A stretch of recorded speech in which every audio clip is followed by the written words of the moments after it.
네, 여러분 안녕하세요. 초명입니다. 중급 심화 수업 이제 진행해 볼게요. 이번 수업 때 새로 합류해 주신 분들이 많이 계셔서 중급 일반 수업 때 배웠던 것들 간략하게 요약 한번 해보고 넘어가려고 합니다. 일단 원국 내에서 합과 충에 대해서 다루었거든요. 그리고 61주에 대해서도 다루었었어요.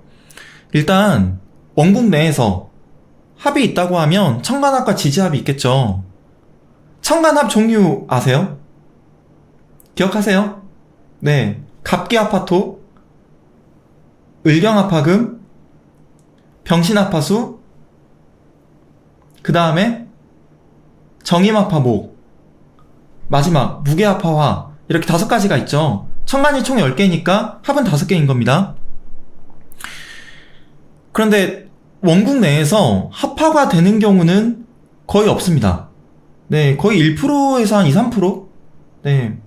예를 들어서 무토와 개수가 만나면 합을 하고요.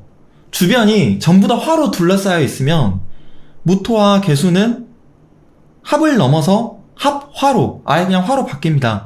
근데 이런 경우는 거의 없어요. 거의. 그래서 원국 내에서 합화하는 경우는 거의 없는데 이거 일단 체크해두고 넘어가고요.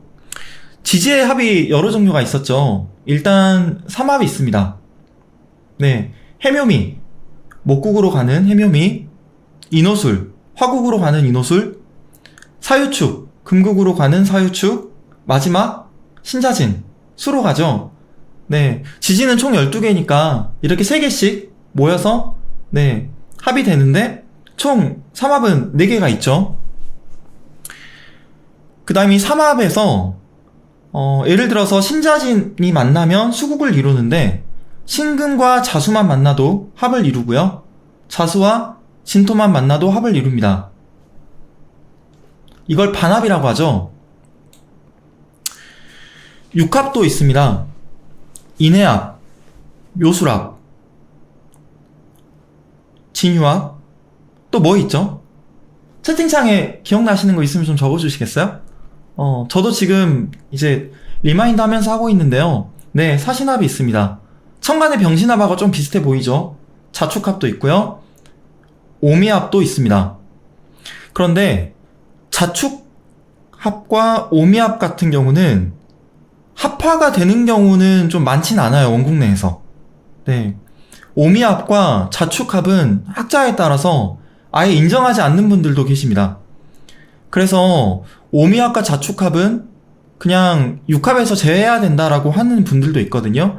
저는 원국 내에서 합화하는 게 좀 약하다고 하더라도 나중에 배우겠지만 대운하고 세운에서 왔을 때는 합화가 잘 돼요.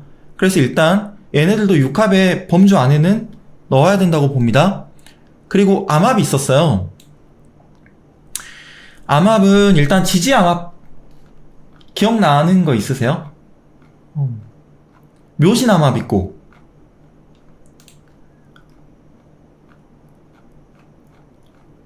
또 인미암합도 있고 축인암합도 있고 자수와 술토가 만나면 또 합을 하기도 하고요. 해오암합도 있습니다. 무자는 실은 청간하고 지지가 암합하는 거거든요. 이건 이제 다음 단락에서 배워볼게요. 학자에 따라서 삼합하고 방합의 힘의 크기를 논할 때 삼합이 더 강하다라고 하는 분도 있고 암합이 더 강하다고 보는 분들도 있어요. 방합은 이제 같은 목국끼리 만나는 거. 인묘진 방합. 네. 사오미 방합. 얘네들은 여름에 속하는 애들이죠. 신유술 방합. 가을에 속하는 애들. 해자축 방합. 겨울에 속하는 애들. 이렇게 방합도 4개가 있습니다. 근데 삼합하고 방합 중에 어떤 합이 더 강할까요? 실은 어떤 합이 더 강하냐 보다는 더 중요한 게 뭐냐면 2개가 어떻게 다르냐라는 겁니다. 해석할 때. 삼합은요, 합화가 되면 요소들이 다 바뀌어요. 그렇죠? 근데 합이 되면 기운이 흐려집니다. 그런데 삼합 같은 경우는 예를 들어서 지지에서 신자진 삼합을 이뤄서 주변도 다 수로 돼 있고 지지에서 신자진이 만나면 얘네들이 다 수로 가겠죠.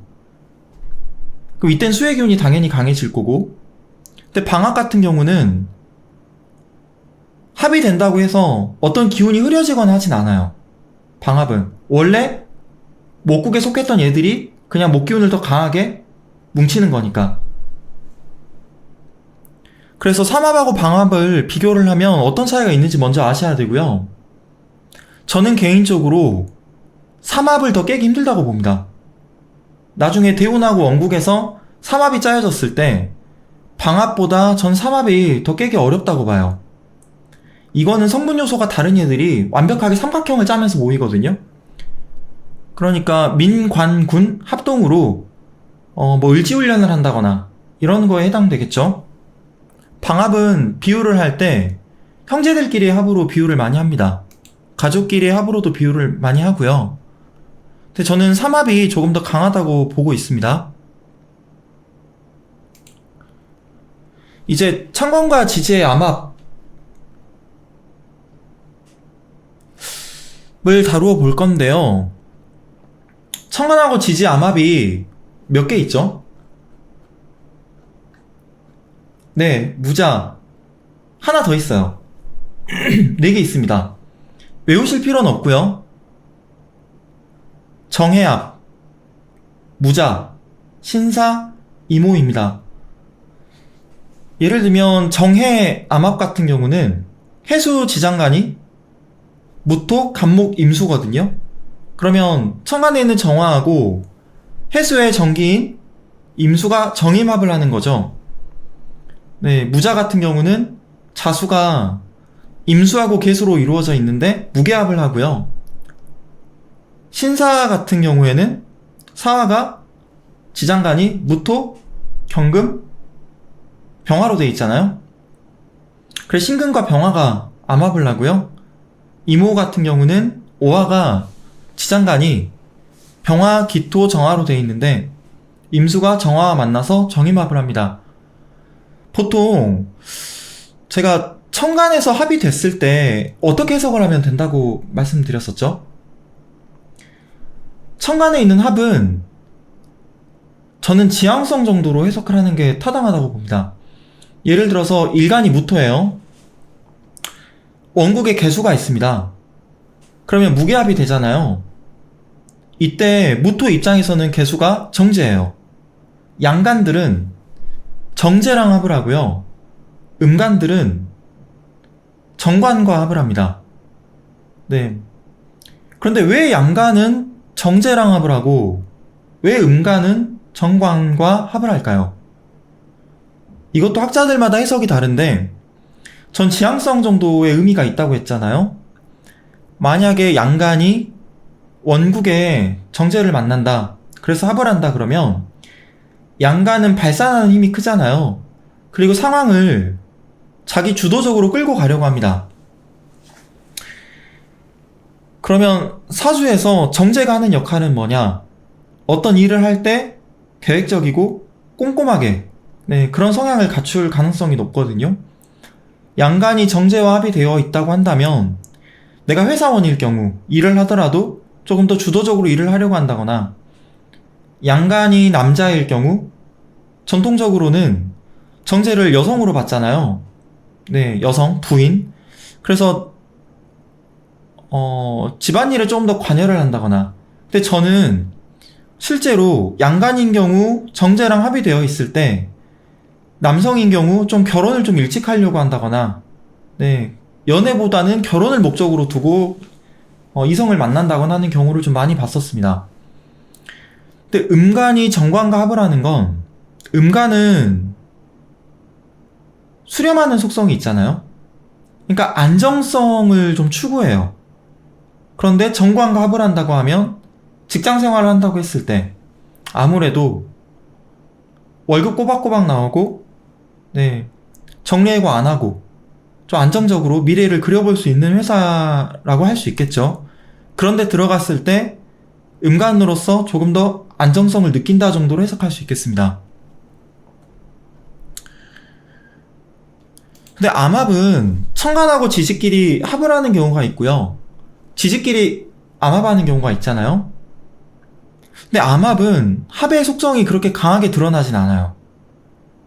네. 그런데 이제 예를 들어서 이모일주 같은 경우, 이모일주 같은 경우 임수 입장에서 오화를 보면 재성이 혼잡된 양상이거든요. 정제랑도 합을 하는데 편제도 가지고 있죠. 오중병화가 임수한테는 편제거든요. 그래서 이모일주 같은 경우 좀 독특하게도 정제하고 편제를 둘 다 잘 쓰는 일주입니다. 안정적으로 직장 생활을 하면서도 사업을 꿈꾸는 경우가 좀 많아요. 그러니까 예를 들면 그 혜민 스님 같은 경우가 이모일주셨어요. 네, 내가 정기적으로 이제 스님이시다 보니까 법문 같은 걸 여시는데 본인이 사업가적인 그런 능력도 있으셔가지고 사업을 좀 크게 하셨었죠. 물론 조계종에 기부하신 금액도 어마어마한데 이제 겉가속이 다르다는 이유로 좀 비판을 받으셨었죠. 그런데 이런 암합의 작용력을 좀 눈여겨보면 일주를 해석할 때 재밌는 부분을 좀 많이 찾을 수 있습니다. 신사일주 같은 경우도 천간하고 지지가 암합을 하잖아요.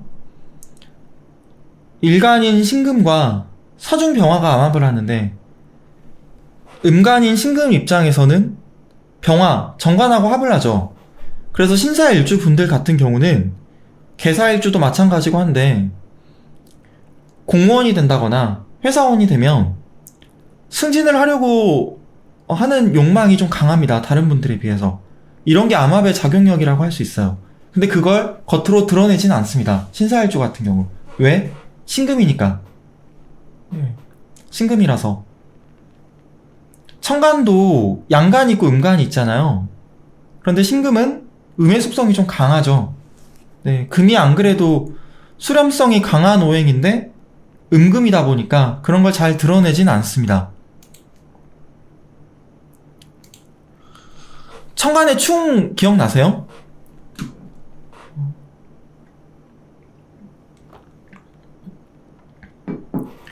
갑경충, 을신충, 병임충, 정계충.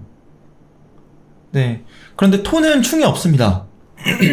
토는 극만 있어요. 네. 물론 간목이 무토를 극합니다. 을목은 기토를 극하고요. 그런데 학자에 따라서는 또 천간에 있는 이 극을 극이라고 보지 않고 충으로 해석하고 충이라고 이름 붙이는 분들도 계세요. 근데 엄밀하게 저는 구분을 해야 된다고 봐요. 토는 충이 없습니다. 왜 충이 없을까요? 음양오행으로 보면 토는 중재, 중용의 기운이잖아요. 나머지 오행 중에서 토를 제외하고 나머지 애들은 전부 다 자기 기운이 명확해요.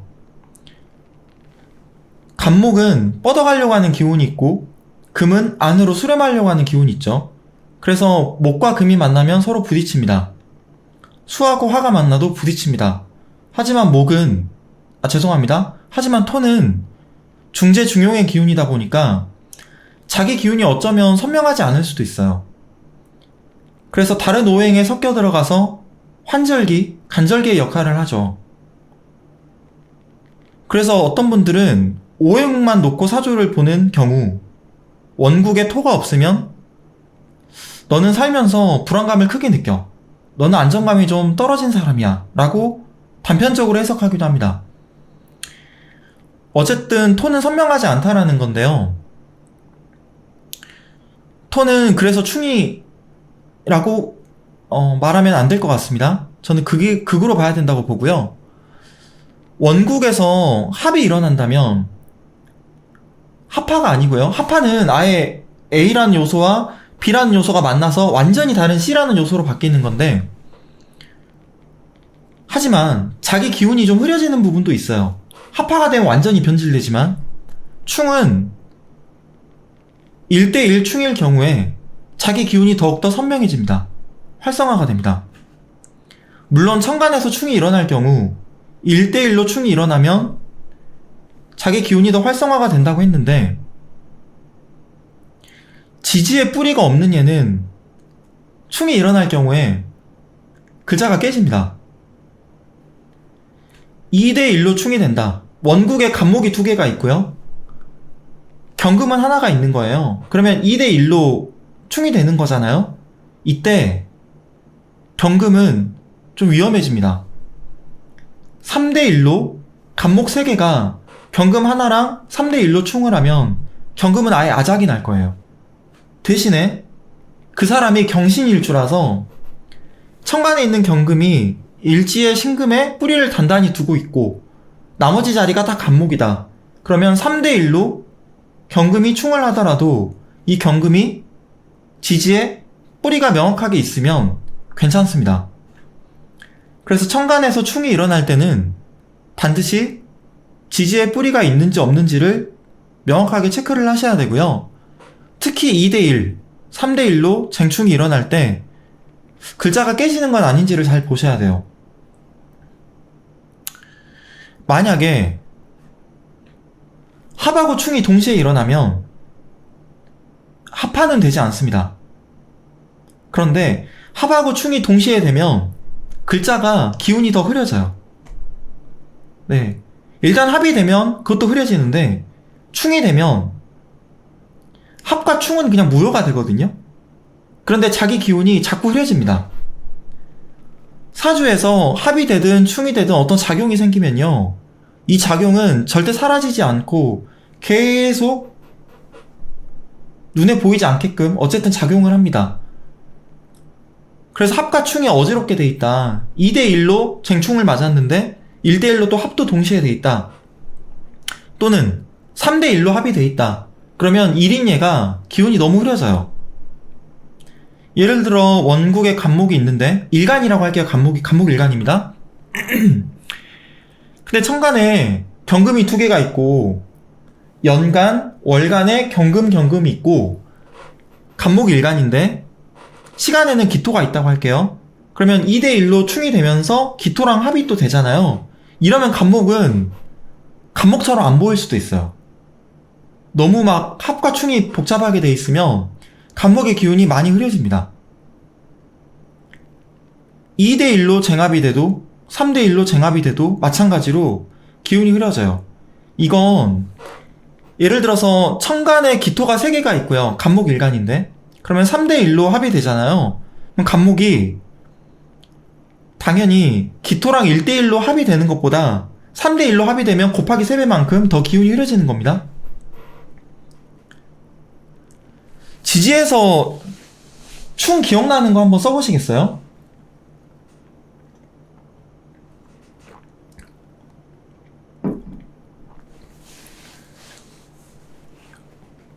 목하고 금이 충하고 수하고 화가 충을 하잖아요. 지지충은 좀 간단하게 정리할 수 있습니다. 생지끼리 충하는 게 있어요. 인목, 신금, 사화, 해수, 인신사해, 네, 이런 생지끼리 충을 하는 경우가 있고요. 그런데 인신충은 조금 더 밖으로 사건 사고가 드러나는 충이고요. 사해충은, 수하고 화해충은 내면의 충으로 볼 수 있습니다. 심리적인 스트레스가 더 커지는 충으로 볼 수 있어요. 금하고 목의 충은 밖으로 드러나는 이벤트가 좀 커지고요. 화와 수의 충은 겉으로 잘 드러나지 않는 대신에 내 마음이 좀 많이 흔들립니다. 생지충이 인신충, 사해충이 있었죠. 왕지충도 있죠. 묘유충하고 자오충.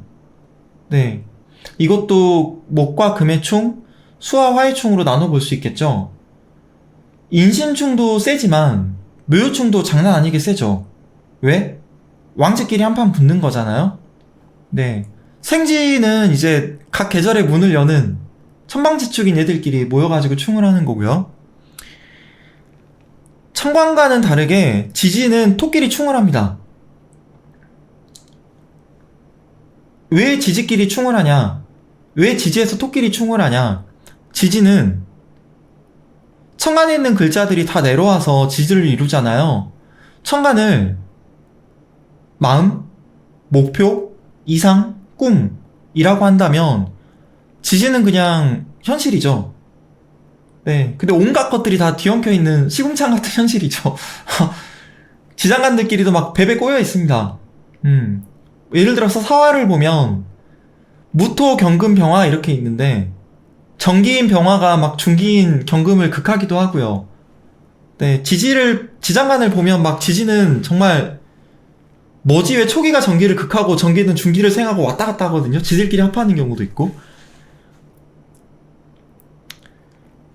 어쨌든 지지에서는 토끼리 충을 하는데요. 왜? 천간에 있는 요소들끼리 내려와서 토를 이루는 거다 보니까 이 토가 순수하지가 않아요. 그래서 토는 이제 진술충미가 있잖아요. 얘네들끼리는 붕충이라고 합니다. 같은 토끼리의 충이다. 붕자를 써서 친구끼리의 충이다. 그래서 붕충이라고 하죠. 인신사에는 생지고, 자오묘유는 왕지고, 붕충은 토는 고지라고 하죠. 그래서 붕충을 고지충이라고도 합니다. 근데 원국에서 붕충이 일어날 때 조심스럽게 살펴봐야 될 게 있어요. 예를 들면 충미충이 일어난다고 볼게요. 충미충. 원국에서 붕충이 일어나면 어떤 분들은 붕충이 생기면 지장간에 있는 얘들이 원래 얘들이 고지충, 창고니까 지장간에 갇혀 있었는데 붕충이 일어나면 창고문이 열려가지고 얘네들이 밖으로 튀어나온다. 이건 긍정적인 거다라고 하는 분들이 있거든요. 저는 절대 동의할 수가 없습니다. 왜냐면 임철초가 쓴 적천수 천미에도 명확하게 나와 있고요. 자평진전에도 나와 있어요. 그 개고된다고 보면 안 된다. 위험하다. 왜? 충미충이 일어날 때 축토의 지장간이 뭐뭐가 있죠? 축토 지장간, 개수, 신금, 기토가 있습니다. 미토는요? 정을기죠. 네, 정화, 을목, 기토입니다. 외우실 필요는 없습니다. 네. 저도 외우는데 몇 년 걸렸어요. 네, 외울 필요 없습니다. 절대. 하다 보면 외워지는 거고. 어쨌든, 충미충이 일어나면 이 지장간들끼리 부딪힌단 말이에요. 개수가, 축토 안에 있는 개수가 미토 안에 있는 정화랑 정계충을 합니다. 또 축토 안에 있는 신금이 미토 안에 있는 을목이랑 을신충을 합니다. 근데 원국에서 붕충이 일어날 때 원국에 없는 오행이 깨져요. 지장간 중에서. 네. 예를 들어서 충미충이 원국에 있는데 이 사람이 목 오행 빼고 나머지 다 갖고 있는 거예요. 수 오행, 화 오행, 금 오행, 토 오행. 원국에 다 있어요. 근데 목 오행만 없는 사람이라고 할게요. 근데 원국에서 충미충이 일어납니다. 그럼 이 사람의 목 오행은 맛이 간 거예요. 지장간 안에서 섬세하게 을목이 깨진 겁니다. 그러면 을목하고 관련된 부정적인 일들이 좀 생겨납니다. 가장 크게는 일단 을목이 상징하는 건강이 안 좋아요. 네, 제가 이번 중급 심화 때 건강도 다룰 거거든요. 지지에서는 쟁충이 일어나면 더 복잡해집니다. 천간보다. 왜? 지장간들끼리 충을 해버리니까요. 천간에 비할 바 없이 너무너무 복잡해지고, 저는 개인적으로 천간에서 쟁충이 일어나는 거랑 지지에서 쟁충이 일어나는 거랑 뭐가 더 심각하냐 라고 할 때 일단 일간이 쟁충 맞는 게 가장 심각합니다. 일단 두 번째는 일지가 쟁충 맞는 거예요. 네, 천간하고 지지 중에서 뭐가 더 심각하냐라고 이야기하기는 좀 어렵고요. 일단 일간이 쟁충이나 3대1로 충을 맞을 때 좀 위험한 경우가 있습니다. 일지도 마찬가지고요. 그래서 대운하고 세운에서 일주랑 충하는 오행이 들어오면 일주랑 충하는 운이 들어오면 건강을 좀 잘 살펴봐야 된다고 이야기를 많이 하거든요. 그 다음에 지지의 형이 있죠. 사명, 인사신 사명이 있고 축술미 사명이 있습니다. 인사신은 생지끼리 형을 짜는 거고요. 이때 그 형은 우리가 형벌을 주다라고 할 때 누굴 가두는 기운이죠. 내가 권력을 행사하는 기운입니다. 인사신이 왜 사명이 되냐? 얘네들은 각각 방향이 완벽하게 다른 생지들이죠. 자기 목소리가 참 강해요. 인목 같은 경우 인목 같은 경우 지장간을 보시면요, 전부 다 양간입니다. 사화도 지장간을 보면 양간이에요. 신금도 다 양간입니다. 그러니까 활동성이 어마어마하게 강한 얘네들이 모여가지고 형을 짜는 건데요. 인사신 이 글자 자체가 사실 권력과 관련된 글자입니다. 인목은 대중선동, 그리고 설득하는 힘이 있습니다. 내가 바라는 목표대로 상대방을 끌고 가고자 하는 그런 욕망이 있어요. 사화는 행정권력에 대한 욕망이 있습니다. 그래서 일지가 인목인 분들, 예를 들면 갑인일주나 병인일주 분들, 말 잘합니다. 병인일주 같은 분들은 카리스마가 있어요. 오영은 선생님, 백종원 대표, 이런 분들이 대표적인 병인일주죠. 병화일간이다 보니까 얼굴도 좀 생글생글하고 자기 감정도 안 숨기고 말하는 것도 거침없는데 밑에 인목이 있으니까 말로 다른 사람을 설득하는 데 능한 분들입니다. 사화가 일지에 있다? 그러면 행정권력에 대한 욕망이 있다 그랬죠. 신사일주, 개사일주, 이런 분들 승진 잘합니다. 드러내진 않지만 내가 위로 올라가고자 하는 욕망이 있어요. 사법권력, 그런 권력을 손에 쥐고자 하는 욕망도 강하고요. 신금은요, 신금을 파해하면 이제 마른 밭에 낮에 번개가 치는 그림이거든요. 이건 이제 커뮤니케이션에 대한 욕망이 있다고 이야기를 많이 합니다. 그래서 예를 들면 무신일주, 병신일주, 이런 분들이 글도 잘 쓰고 말도 잘합니다. 저는 월지가 신금이고요. 김어준이나 강원 선생님 같은 경우 일단 무신일주시죠. 축술미는 지장간을 보면 전부 다 음간으로 되어 있습니다. 정기 빼놓고요. 축토, 개신기, 미토, 정을기, 음간이죠. 그러니까 같은 사명이라 하더라도 작용력이 다를 수밖에 없는 거예요. 인사신은 밖으로 드러나는 권력의 의지가 강해지고요. 그래서 인사신이 원국에 짜여져 있는 분들 같은 경우 뭔가 권력을 행사하는 직업을 가지면 옛날부터 좋다고 했어요. 뭐 사법계통으로 가거나 교도소에서 죄수들을 이제 관리한다거나. 근데 요즘은 직업이 워낙 다양해져서 우주비행사인 경우도 봤습니다. 죄송합니다. 우주비행사가 아니고 그 항공청에서 근무하시는 분이 한 분 계셨고요. 그리고 그 전투기 운전하시는 분 한 분 계셨거든요. 인사신 사명 짠 분들 중에. 그리고 뭐 최첨단 소재, 반도체 이런 거 개발하는 분도 계실 것 같고, 물론 전통적으로는 의사나 검, 경, 군 이런 쪽으로 이야기를 많이 했죠. 축술미는 밖으로 드러나기보다는 전부 다 음간으로 짜여져 있다 보니까 나를 좀 괴롭히는 느낌이 강합니다. 축술미가 잘못되면 실은 스트레스 같은 걸 밖으로 적절하게 해소하진 못하고요. 암 같은 질병으로 좀 발현되는 가능성이 높아요. 예를 들면 제 지인 중에 식상이 축술미로 된 친구가 있었어요. 정미일주였습니다. 정미일주. 일간이 정화니까 그 친구가 지지에 축술미가 있었는데 전부 다 식상이죠. 근데 어렸을 때부터 말더듬이 좀 심했어요. 중학교 1, 2학년 때까지 잘 안 고쳐졌었고.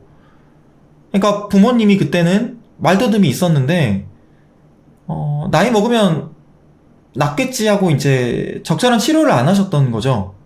근데 만약에 사주를 알았다면 적극적으로 어렸을 때부터 어떤 언어치료센터 이런 데를 좀 보내면 더 좋지 않았을까. 어쨌든 축술미가 식상으로 짜여져 있는 제 지인 같은 경우는 두 가지 때문에 좀 고생을 했습니다. 첫 번째는 어렸을 때 말더듬, 두 번째는 자녀를 낳고 싶어 하는데 좀 어려움을 겪고 있어요. 식상이 아무래도 생식행위와 관련이 좀 있죠. 사형은 인사신해 그리고 진술충미 이렇게 모이면 사형이 됩니다. 삼형이 아니고.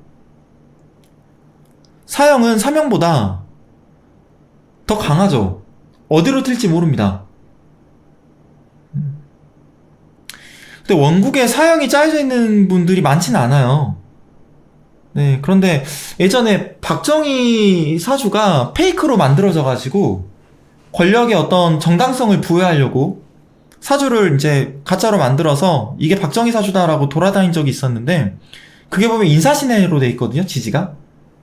예, 그러니까 인사신해라고 하는 강한 권력의 글자를 이 사람이 갖고 있으니까 당연히 사주만 봐도 대통령이 될 수밖에 없지 않았겠느냐 뭐 이런 식으로 권력의 정당성을 부여했던 거죠.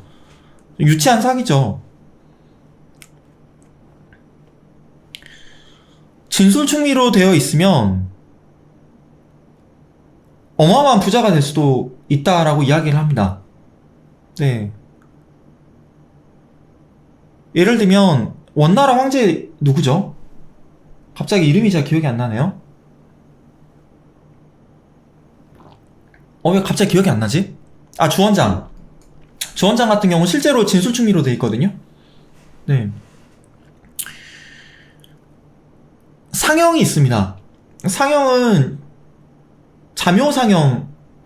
명나라. 제가 헷갈렸습니다. 죄송합니다. 죄송합니다. 상형이 있습니다. 상형. 상형은 하나밖에 없어요. 자묘상형. 자수하고 묘목이 있으면 상형이라고 이야기를 하는데요. 서로 괴롭힌다라는 의미죠. 그래서 사주 보러 갔을 때 자수하고 묘목이 있으면 좀 부정적인 이야기를 들을 수도 있습니다. 그런데 저는 원리를 일단 말씀드리면 묘목이 쓴목이잖아요. 그래서 수가 많은 걸 좋아하진 않습니다. 그런데 옆에 자수가 있으면 원래 수생목이 돼야 되는데 묘목은 수를 반기지 않다 보니까 묘목이 제 역할을 못한다는 거죠. 네, 그리고 너무 사주가 습해진다라는 거죠. 그래서 옛날에는 자묘상형이 있으면 뭐 남자든 여자든 뭐 부끄러운 질병, 뭐 생식계통 질병 뭐 그런 걸 가질 가능성이 높아진다라고도 했고 거기에서 조금 더 좋게 이야기해 주시는 분들은 뭐 비뇨기과 의사가 된다거나 산부인과 의사가 된다거나 왜 사주라는 건 일단 무조건 좋고 나쁜 게 없거든요. 내가 그 기운을 쓸 수도 있는 거고 내가 그 기운에 휘둘릴 수도 있는 거예요. 그래서 사명 같은 경우 권력의 글자인데 내가 휘두르면 의사나 뭐 검사, 판사가 될 수도 있는 거지만 내가 휘둘리면 제 환자가 돼서 병원에서 치료를 받거나 감옥에 가거나 뭐 그럴 수도 있다라는 거죠. 그런데 저는 좀 다르게 해석을 합니다. 실제로 자묘상형을 갖춘 분들 경우 전문가들이 많아요. 근데 자기 스스로는 자기들을 괴롭힙니다. 뭔가 문제를 안았을 때 잘 안 풀리면 그것 때문에 좀 괴로워하시더라고요. 강원 선생님도 자묘상형이 있고요. 독일 박재환 선생님도 자묘상형이 있고요. 그리고 예전에 강원 선생님하고 라디오 자파명리 방송 진행하셨던 지산 선생님도 자묘 있으시거든요. 그러니까 사주 상담하신 분들이 의외로 자묘가 좀 많이 있으시더라고요. 근데 강원 선생님도 누군가에게 명리학을 배워서 지금의 학자가 되신 게 아니라 본인이 직접 독학을 해서 지금의 위치에 오르셨는데 자묘사명 때문이지 않을까라고 이야기하신 적이 있으셨어요. 저도 어느 정도 동의합니다. 뭔가 문제가 안 풀렸을 때 새벽까지 그냥 붙잡고 늘어지는 거죠. 자묘가 새벽에 좀 궁리하는 글자이기도 하거든요. 자영이 있습니다. 자영은 진진, 자영, 오자영, 유자영, 해자영. 네. 그런데 일단 원리를 또 아시면 제가 기초반 때 이제 다뤘었죠. 진진자영이면 수의 창고거든요. 신자진의 마무리 운동을 하는 습하기도 하고. 일단 사주에 진진이 있으면 실제로 피부 질환에 좀 취약한 경우가 있습니다. 특히 감염성 질환. 그래서 옛날에는 진진자영이 있으면 뭐 수해 그리고 피부 질환 이 두 가지 이야기를 많이 했어요. 그런데 일단 진진자영인 경우 상상력이 좀 풍부합니다. 예. 상상력. 수의 창고다 보니까. 예. 오자영. 이제 화의 기운이 엄청 강한 거죠. 오화 자체가 지지에서 화 기운이 가장 강한데 이게 두 개가 뭉쳐있다 보니까 오자영이 있으면 뭐 폭발사고 조심해라, 뭐 불조심해라, 아니면 뭐 안과 질환 조심해라, 신경계통 질환 조심해라. 왜? 화가 워낙 강해지면 수의 기운이 떨어지니까. 수가 정신계통이거든요. 그래서 오자영이 있으면 뭐 정신질환, 뭐 우울증 이런 거 조심해라라고 했었어요. 거의 오화 같은 경우는 워낙 폭발력이 강한 글자고 추진력도 좋고 자기를 잘 꾸미기도 합니다. 어떤 일을 할 때 몰입해서 남들 이제 시작할 때 막 중간 정도 하고 있고 막 그래요. 제가 병호일주잖아요. 일을 하면 추진력도 기가 막히고 남들보다 일을 좀 빨리 합니다. 대신 빨리 지치고 지치면 좀 오래 쉬어야 돼요. 물상으로는 이제 오화가 말이잖아요. 적토마. 그래서 막 미친듯이 본인이 들판을 좋아서 뛰어다니다가 이제 지친다. 그렇게 설명하시는 분도 있는데 저는 자영이라고 해서 무조건 안 좋은 글자다라고 보기보다는 긍정적인 측면에도 주목을 하시면 좋겠다라고 말씀드리는 겁니다. 유유자영이 있죠. 유금은 금의 왕지죠. 지지에서 금기운이 워낙 강하니까 이제 뭐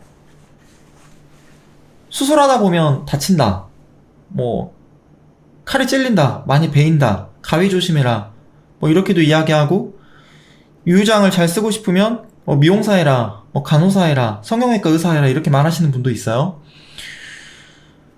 근데 유금은 지지에 있을 때 일을 하면 맺고 끊는 게 정확합니다. 디테일에 강하고요. 완결주의예요. 완벽주의이기도 하고. 그래서 유금의 기운이 강한 분들은 일을 하면 회사에서 쟤가 끝마무리는 기가 막히게 잘해, 쟤한테 일 시키면 완벽해, 칭찬은 듣겠지만 본인은 좀 본인을 괴롭힐 수 있어요. 예. 사소한 것도 눈에 보이고.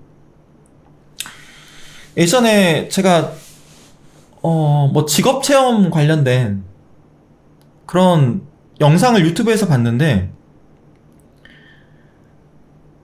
취미가 자동차 세차하는 거인 분이 계셨거든요. 근데 그분이 자동차 세차장을 열었는데요, 좀 비싸게 받습니다, 요금을. 근데 소수로만 사람을 받아요. 왜? 본인은 자동차 세차하는데 3박 4일이 걸린대요. 근데 그분한테 차를 맡기면 먼지가 안 묻습니다. 근데 그분이 그러는 거예요. 솔직히 이렇게 하면 단가가 안 맞고 내가 손해다. 근데 내가 좋아서 이 일을 하는 거고 손님들이 그걸 아니까 뭐 3박 4일 동안 나한테 차를 맡기는 거다. 기가 막히게 세차를 하시더라고요. 그러니까 의자하고 목을 다 분해합니다. 다 분해해서 기름 떼고 목으로 손으로 다 하는 거예요. 면봉 갖고 막 쑤시기도 하고. 근데 저는 그분 사주는 뭐 공개가 안 됐지만 그런 사람들이 뭐 굳이 이야기하면 유유자영이 있는 게 아닌가, 뭐 그렇게 생각을 했습니다. 해외자영, 이거는 뭐 홍수 조심해라, 뭐 수재민 된다, 뭐 폭설이나 한파 조심해라 이런 이야기를 많이 했죠. 이것도 정신계통 질병이 취약할 수 있고요. 비뇨계통 질병에도 약할 수 있습니다. 근데 해수가 얘도 상상력이 되게 좋아요. 우디 앨런 영화 감독이 해수가 4개거든요, 지지에. 예. 근데 그 사람 사주 보면은 금일간인데 말이 너무 많아요. 얼마 전에 그 레이니 데이 인 뉴욕인가? 네, 우디 앨런 감독이 만든 영화를 봤는데 야, 진짜 영화 잘 만든다 싶었어요. 네, 주인공들이 어떤 이벤트를 겪는데 어쨌든 다 말로 시작해서 말로 끝나고 정말 수다스럽습니다. SF 같은 건 아니지만 일상에서 일어날 수 있는 일들을 잘 상상력과 버무려서 뭔가 재미를 주는, 일상이 좀 다르게 보이는 우디 앨런 감독 영화 전 좋아하거든요. 근데 어쨌든 해수가 그런 힘이 있어요. 왜? 지지를 보면 무토 간목 임수잖아요. 그러니까 수생목이 바로 됩니다. 네, 식신으로 돼요. 근데 식신이 표현하는 힘이고 예술성이고 상상력이고, 네, 또 임수는 또 지혜를 상징하잖아요. 그래서 해수 같은 경우는 무언가를 표현하는 거에 능합니다. 글을 쓰거나. 근데 이제 약간 나쁘게 이야기하면 몽상? 네, 비현실적인, 네, 몽상 이런 걸로 빠질 수는 있는데 요런 게 잘 적정하게 작용되면 현실과 환상을 잘 버무려서 좋은 작품을 만들어낼 수도 있지 않을까. 그러니까 제가 작년엔가 달러구 뚜꿈백화점 소설 되게 재밌게 읽었었거든요. 네, 한국형 해리포터 같이 뭔가 영화로 만들면 좋겠다 싶은 작품이었어요. 꿈을 사고 파는. 네, 그런 게 좀 해수와 관련된 힘이지 않을까. 물론 그 작가님 사주는 모릅니다. 그냥 저는 사람 만나거나 어떤 작품을 접하거나 영화를 보거나 그러면 저 배우는, 저 감독님은, 저 작가는 그냥 그런 상상을 좀 해봐요. 사주에 어떤 글자가 있을까? 그런 식으로. 어쨌든 형은 명예나 권력을 얻는 글자인데 잘 쓰이면 내가 그런 것들을 쓰지만 잘못되면 휘둘릴 수도 있고요. 네, 부정적인 게 있으면 긍정적인 게 있는 거죠. 지지에는 형은 이 정도로 정리하면 될 것 같습니다.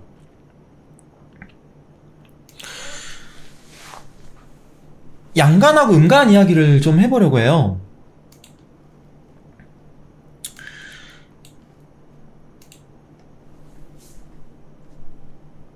양간은 갑을병정무, 물론 우리가 갑목, 병화, 무토, 경금, 임수 얘네들이 양간이죠. 그런데 다른 층위에서 보면 제가 갑을병정무를 양간으로, 양의 기운이 강한 간지로도 보고 기경신 임계는 음으로도 볼 수 있다고도 했었습니다. 이 양과 음은 상대적인 거거든요. 그러니까 하늘이 있으면 얘가 양이면 땅은 음이겠죠. 근데 땅이 양이면요 지하가 음이에요. 네, 그러니까 음과 양은 그냥 상대적인 개념인 거거든요. 강아지를 양이라고 하면 고양이는 음이겠죠. 근데 고양이를 양이라고 하면 상대적으로 개냥이 같은 애들은 양이고 진짜 뭐 냥냥이 같은 애들은 음이겠죠. 그런 식으로도 음양을 나눌 수 있다라는 이야기죠. 양간은 대체적으로 확장하고 자기를 드러내려고 하고, 음간은 수렴하고 실속 있고 현실성이 강합니다. 그래서 예를 들어서 이 사람이 사주보러 왔을 때 이 사람이 갑목이다. 갑목의 특징을 좀 살펴볼 수도 있고, 병화면 병화 특징을 살펴볼 수 있고, 아무래도 임수나 계수면 처음에 잘 모를 수도 있어요. 그렇죠? 일간이 그 사람의 본질을 가장 함축적으로 담고 있는 글자라고 생각하거든요. 그래서 사주를 볼 때, 네, 일간을 먼저 보는 거죠. 그래서 오늘 좀 다른 이야기를 해보려고 합니다. 양과 음에 대해서는 우리들이 다 정리를 할 수 있을 거예요. 그런데 제가 이렇게 한번 좀 나눠볼게요. 대다수 이제 선생님들은 연주를 사주, 연, 월, 일, 시주를 나눴을 때 연주를 조상궁, 월주를 부모궁, 일주를 나 또는 배우자, 시주를 자녀 또는 미래, 금묘화실론에 기반해서 이렇게 해석하시는 분들이 많이 있습니다. 근데 저는 그렇게 보진 않고요.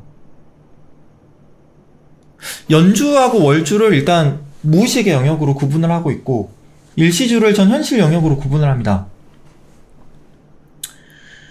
그런데 같은 현실의 영역이라 하더라도 시주 같은 경우는 미래지향적인 의미가 좀 있어요. 근데 전 이걸 바로 그냥 시주는 미래다라고 이야기하기 좀 어렵습니다. 네, 그건 단적으로 이야기하는 거고요. 그렇게 볼 수는 없고 좀 미래지향적인 의미가 있다라고 봅니다. 특히 월지에 있는 글자, 간지, 지장간 또는 일지에 있는 지장간이 시간에 투간하면 얘는 좀 강해요. 엄청 강합니다. 일단 연주하고 월주 그리고 일주하고 시주를 제가 나눴을 때 연주 월주가 일주 시주하고 완전히 다른 분들이 있을 거예요. 연월주는 수하고 화밖에 없는데 뭐 일시주는 목하고 금으로 돼 있다거나 아니면 연월주는 목으로 돼 있는데 일시주는 금으로 돼 있다거나 완전히 그냥 자로된 듯이 데칼코마니처럼, 데칼코마니가 아니죠. 자로된 듯이 완전히 다르면 이거는 살면서 전반부와 후반부가 완전히 달라질 수 있다라고 이야기를 했었거든요. 일단 제가 연월주를 무의식의 영역, 일시주를 현실 영역으로 구분을 할 때 음과 양의 조화에 대해서도 한번 좀 살펴보면 좋겠다 싶어서 만들어봤습니다. 일단 일주하고 월주만 한번 봐볼게요. 일주도 양의 기운이 강하고 대체적으로 월주도 양의 기운이 강하면 이건 어쩌면 무의식, 내 내면, 내 욕망의 기운 또한 강하고 양으로 확산적이고 이 욕망을 실현하려고 하는 현실적인 에너지 모두 확장성이 강하다는 뜻이 될 수도 있습니다. 그러면 내가 어떤 일을 해야겠다라고 마음 먹었을 때 좀 스케일이 클 수 있겠죠. 목표치가 높을 수 있습니다. 그리고 그 일을 시작하고 추진할 때도 힘이 넘칠 수 있어요. 일주가 양의 기운이 강하면. 제가 그렇습니다. 병호일주라. 대신에 마무리가 약할 수 있습니다. 그러면 이번엔 일주가 양이고요. 월주가 음이면 어떻게 될까요?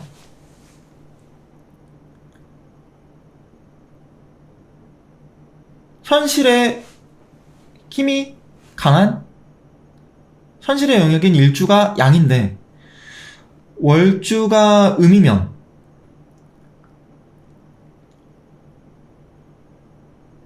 어떻게 해석할 수 있을까요? 물론 사주를 보면 완전히 양과 음 이렇게 딱 끊어서 볼 수는 없습니다. 청하는 양인데 지지는 음일 수도 있는 거고요. 그런데 대체적으로 일단 일주하고 월주만 양과 음으로 나눴을 때 월주는 잘 안 드러날 수 있어서 제가 일단 일주하고 월주만 이렇게 나눠본 거거든요. 만약에 월주가 음이면 욕망이 수렴적이란 이야기죠. 근데 일주가 양이다? 그러면 현실에서 일을 시작하고 추진하는 힘, 현실에서의 나의 움직임, 이건 발산적이라는 의미잖아요. 이건 어쩌면 일을 내가 저질러 놓고 좀 후회할 가능성이 있지 않을까. 과정과 목표에 좀 혼선이 생길 수도 있지 않을까 싶습니다. 약간 내면의 부조화? 그렇죠. 정확합니다. 생각보다 내 행동이 앞서는 거죠. 그래서 일을 저질러 놓고 후회하는 겁니다. 네.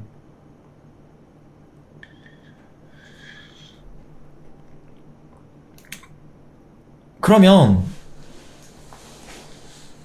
일주도, 그러니까 월주도 음인데 일주도 음이면요?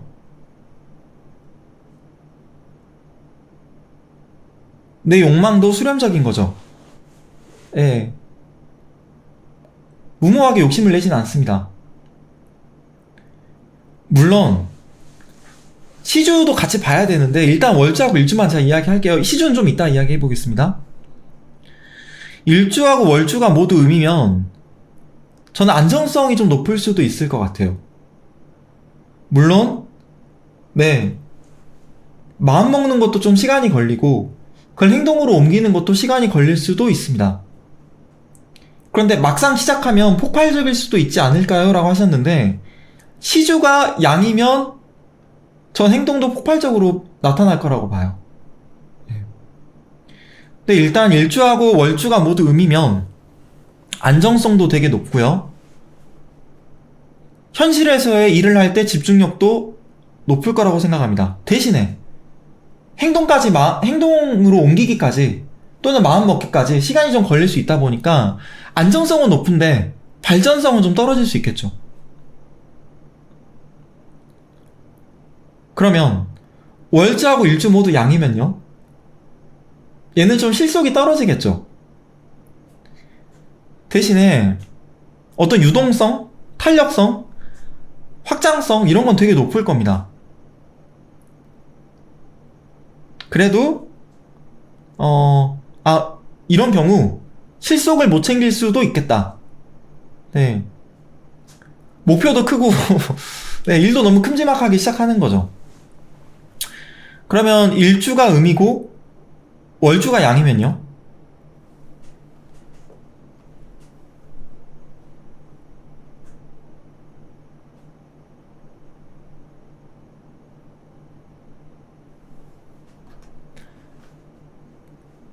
욕망은 크나 실천력은 약하다.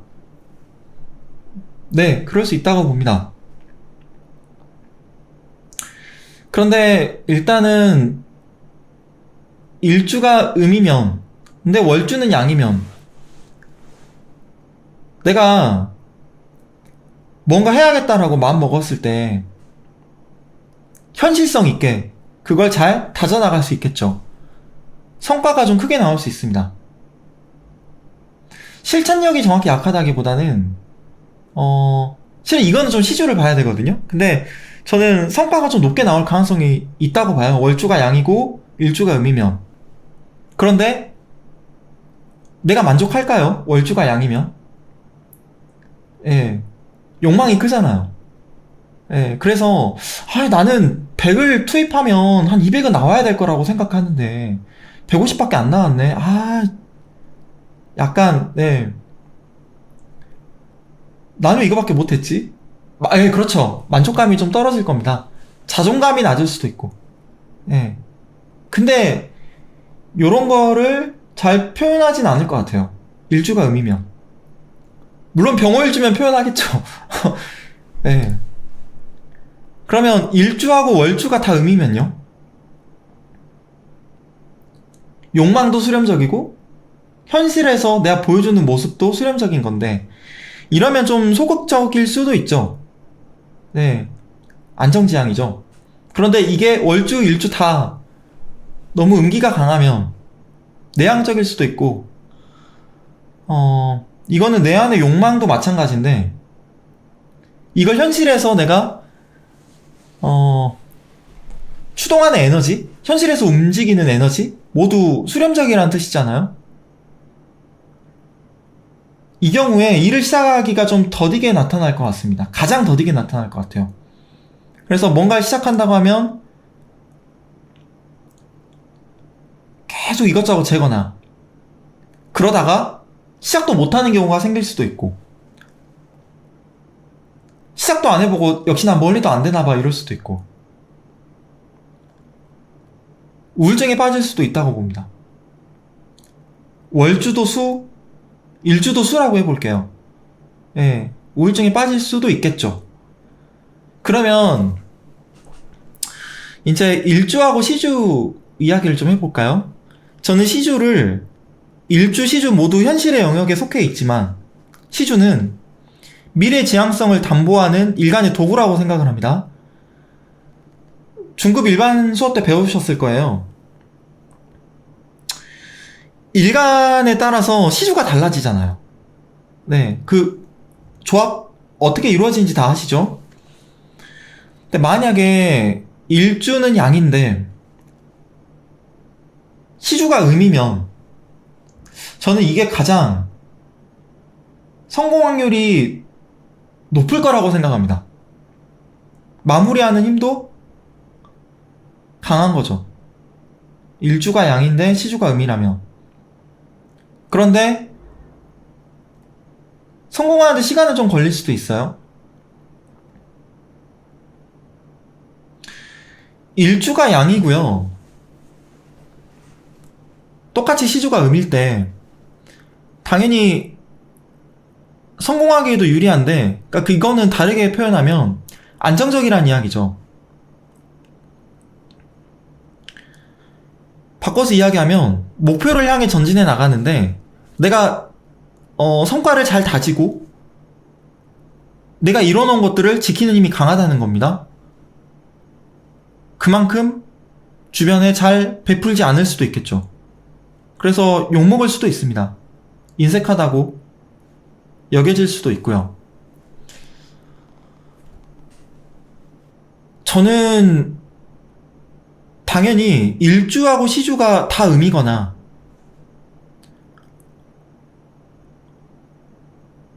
일주하고 시주가 다 양인 것보단 일주나 시주가 하나는 양이고 하나는 음인 게 더 조화롭다고 볼 수 있겠죠? 당연히. 그런데 일주하고 시주가 모두 음이다. 그러면 저는 뭔가를 내가 달성해 놓고도 현실에 안주할 가능성이 높다고 생각합니다.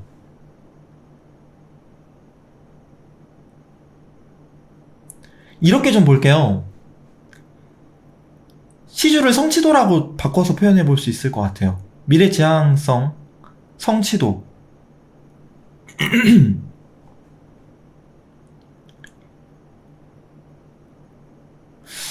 일주하고 시주는 둘 다 양이거나 둘 다 음인 것보다 하나가 양이고 하나가 음인 게 훨씬 더 조화로울 텐데,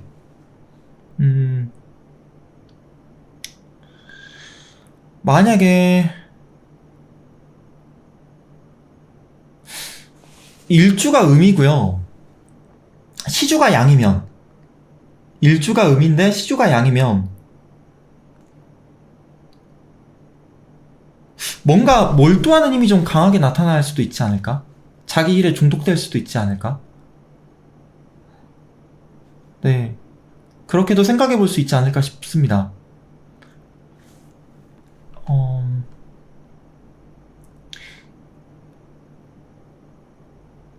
일주하고 시주가 모두 음이면 집중력은 엄청 강하겠죠. 그런데 어떤 성취의 스케일? 이런 거는 조금 적을 수도 있을 것 같습니다. 작을 수도 있을 것 같아요.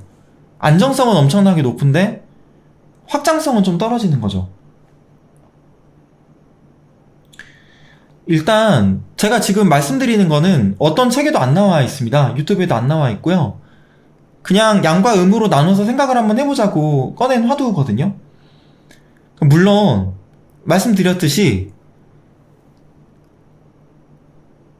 일간은 양인데 일지는 음일 수도 있고요. 둘 다 양일 수도 있고 둘 다 음일 수도 있습니다. 그런데 대체적으로 우리가 일주가 양의 기운이 좀 강하고, 네, 시주가 음의 기운이 좀 강할 경우에 이 사람의 욕망, 행동, 네, 성취도, 이런 것들을 어떤 식으로 해석할 수 있는지 한번 보자고 제가 꺼낸 이야기거든요. 왜? 사주를 볼 때 양팔동인 사주도 있고 음팔동인 사주도 있잖아요. 그러니까 저는 이게 약간 인문학적인 사고 실험 같은 거예요. 네, 실제 현실에선 있을 수 없는데 어떤 극단적인 상황을 가정해 놓고, 네, 한번 사고 실험을 해보면 어떤 사안의 본질에 좀 가까이 다가갈 수 있다라고 생각을 하거든요. 만약에 일주하고 시주가 모두 양이면 어떨까요? 내가 가진 힘을 너무 낭비할 수도 있지 않을까. 예. 그래서 막 달리다가 그냥 건강을 잃을 수도 있지 않을까. 예. 성과를 이뤘는데, 예를 들어서 뭐 돈 버는 게 목표였어요. 그럼 계속해서 그냥 투자를 하는 거죠. 예.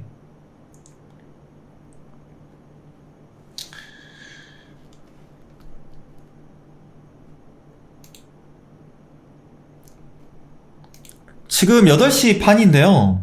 제가 15분 쉬고, 아니 8시 반이니까 8시 45분에, 네, 15분 쉬고 8시 45분에 다시 뵙는 걸로 하겠습니다. 네. 수업 계속 이어가 볼게요. 제가 작년엔가 제 유튜브에 이런 투표를 한번 진행한 적이 있었어요. 여러분들이라면 옵션 1에 투표하시겠습니까? 아니면 옵션 2에 투표하시겠습니까?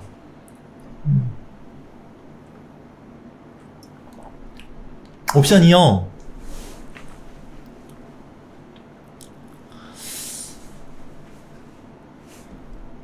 보면 난 다음에 태어나면 짧고 굵게 살란다 하는 분들이 절반 살짝 넘었고, 가늘고 길게가 절반 살짝 밑에죠. 이런 질문을 다른 날 드려봤어요. 난 다시 태어나면 어떤 사주로 태어나고 싶냐? 신강한 사주와 신약한 사주, 이렇게 두 개로 나눠봤습니다. 일단 신강하다는 건 내 자아가, 내 주체성이 외부 환경보다 강하다는 겁니다. 그래서 극신강하면요, 고집스러워요. 자기 생각을 잘 안 바꿉니다. 자기가 옳다고 생각하고. 신약하면 내 자아나 주체성이 외부 환경보다 약한 겁니다. 그래서 많이 신약하면 부장님한테 이거 보고 드리면 부장님한테 혼날까? 저번에도 혼났는데, 막 그런 걸 먼저 걱정해요.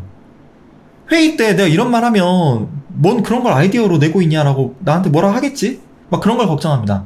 이런 말 해도 저 사람이 나한테 실망하지 않을까? 나보다는 내가 이런 말을 할 때 다른 사람들이 어떻게 반응할까? 이런 걸 좀 먼저 신경을 써요. 그리고 스리슬쩍 내 의견을 꺾습니다. 사람들이 그건 아니야 라고 할 때. 신약하면요. 실은 이 질문과 이 질문이 같습니다. 네. 신강하면 저는 짧고 굵게 살란다 라는 쪽과 좀 가깝고요. 신약하면 가늘고 길게 주변을 살피면서 남에게 피해 안 입고 안정적으로 살래요 같은 의미가 되거든요. 일단 사주에서 말하는 신강과 신약은 기준이 일간입니다. 당연히. 제가 이렇게 짝대기를 그어봤어요. 비겁하고 인성이 있습니다. 요 두 개가 식상하고 재성하고 관성보다 강하다. 그러면 신강한 겁니다. 비겁하고 인성이 식상, 재성, 관성보다 약하다? 그러면 신약한 겁니다. 그런데 요걸 얘를 2번이라고 할 때 두 개가 비등비등하다? 그러면 중화한 사주예요. 신강도 아니고 신약도 아니고 그 중간에 있는 중화한 사주입니다. 물론 제가 일부러 중간은 안 만들었어요. 아까 인문학적인 그 사고 실험 때문에. 요것도 마찬가지고, 전 다음에 태어나면 실은 중화한 사주로 태어나는 게 가장 좋지 않을까 싶거든요. 예, 근데 일부러 이렇게 나눠봤어요. 대부분 그때 라이브로 진행을 했을 때 제 경험상 신약한 분들이 난 신강하게 살란다 이러셨고, 신강한 분들도 난 그래도 신강하게 살래요 하는 경우가 많았거든요. 예. 근데 왜 그런지 저는 알 것 같아요. 일단 신약한 분들은 회사 생활 할 때 내가 싫은 사람이 있어요. 그리고 그 사람이 날 싫어하는 것도 알고. 근데 신강한 사람이면 예를 들어서 퇴사할 때 나 솔직히 너 마음에 안 들었어라고 이제 질러버리고 그만둘 수도 있는데, 신약한 사람은 그런 말도 못하고 그냥 마음에 그런 거 쌓아놨다가 본인을 좀 상처 입히다 보니까 다음에 태어나면 좀 강하게 살고 싶어 이런 마음이 좀 투영되지 않았나 싶고요. 신강한 사람들은 제가 냉정하게 말해서 신강한 사주보다 중화하거나 약간 신약한 사주가 더 성공할 가능성이 높긴 합니다. 실패를 최소화할 수 있어요. 물론 신강하면 성공을 할 때도 크게 성공할 수 있고 실패할 때도 크게 실패할 수 있습니다. 그런데 성공했을 때 그 이후에 뭐 돈을 많이 벌었다 할게요. 사업에 성공하고 이걸 잘 유지하면 좋겠는데, 야 역시 내가 능력이 있어서 성공했어, 나 이거 투자하면 이번엔 더블로 벌 수 있어 하고 또 투자했다가 실패할 수 있겠죠. 신약하면 주변 사람들 이야기를 많이 듣습니다. 그래서 정확히 말하면 뭐가 더 성공할 가능성이 높다라기보다는 상황을 좀 더 안정적으로 이끌어갈 수 있다, 그게 이제 중화사주하고 신약한 사주거든요.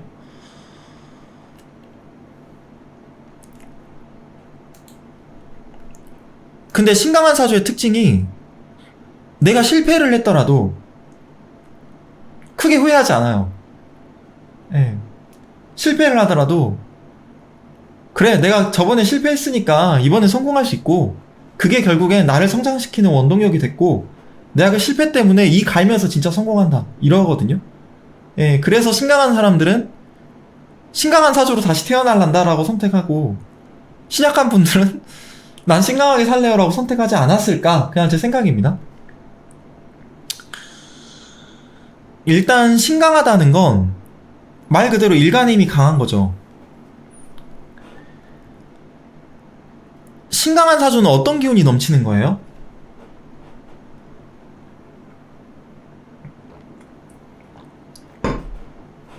비겁의 기운이 넘쳐야 됩니다. 그 다음에 두 번째가 인성이에요. 중요한 건 인성의 기운이 엄청나게 많아도 안 좋습니다. 그런데 인성도 많고 비겁도 많다, 그러면 인다신강이라 그래요. 인성도 많고 비겁도 많으면 인다신강한 사주가 됩니다. 신강한 사주는 일단 비겁의 힘이 강한 사주가 신강한 사주고요, 인다신강은 인성도 강하고 비겁도 강하고. 네. 두 개 차이가 뭘까요?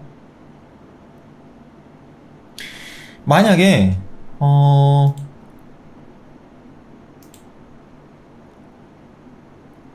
신강한 사람이 내가 무언가 사업을 하려고 마음 먹었어요. 그럼 주변 사람한테 이야기를 합니다. 야 나 이런 사업 하려고 하는데 어떠냐? 이렇게 물어볼 때 아마도 야 너 그렇게 사업하면 성공할 수도 있겠다, 아이디어 좋은데? 이런 이야기를 듣고 싶어서 주변에 이야기하는 걸 수 있어요. 근데 인성도 많으면 이거는 생각하는 힘이잖아요.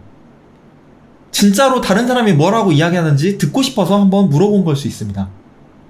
근데 인성도 많고 신강하면 물어는 봤지만 야 너 그 사업하면 실패할 가능성이 높은데 안 하는 게 좋겠어, 아이디어 별론데 이래도 인성도 많고 신강하면 물어는 보는데 그래 지가 원하는 대로 하겠죠.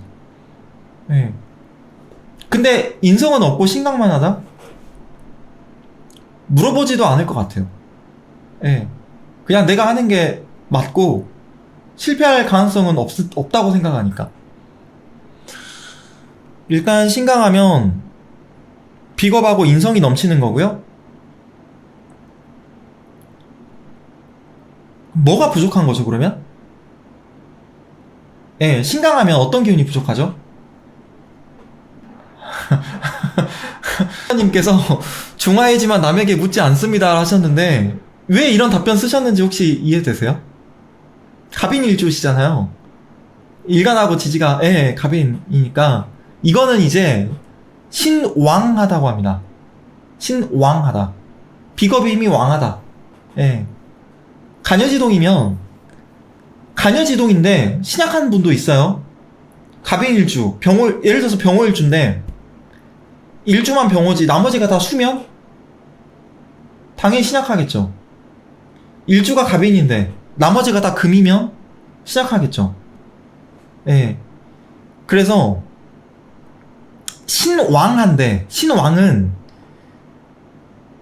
일지의 뿌리가 강력하게 있냐 없냐, 있으면 신왕한 거고 없으면 신약입니다.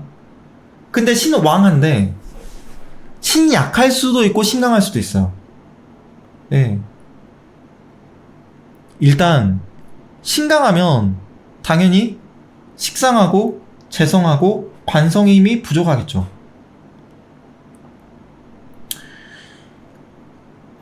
근데 여러분, 제가 사주를 하나 만들어 볼게요. 실제 이런 사주가 있습니다. 경진년, 경진월, 경진일, 경진시. 다시 경진년, 경진월, 경진일, 경진시. 실제 있는 사주예요. 신강할까요? 신약할까요?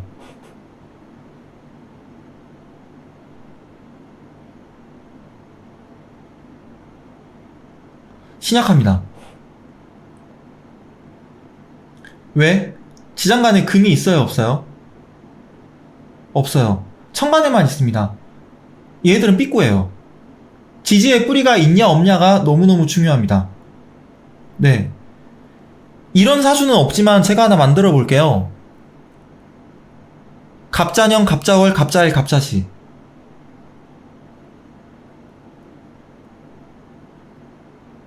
저는 인성에 지장간 중에 비겁이 없으면 제대로 된 뿌리가 되기 힘들다고 봅니다. 학자마다 달라요. 어떤 사람은 월지가 인성이면 월지가 비겁인 것보다 더 강해 라고 하는 사람도 있거든요. 그건 조선시대 땐 강했을 거예요. 부모가 누구냐가 더 중요한 시대 때는 비겁보다 인성이 더 사주를 강하게 만드는 요소였을 겁니다. 근데 제가 상담을 하다가 느낀 건데, 경진년, 경진월, 경진일, 경진시는 아닌데요. 어쨌든 경금이 인성은 강한데 지지에 뿌리가 없는 분이 있었어요. 근데 이분이 국제 M&A 기업 합병하는 쪽 변호사였고 30대였고 외국에서 유학했고 부모님이 거의 준재벌급, 그 본인 이름으로 50억짜리 건물이 있는 분이었습니다.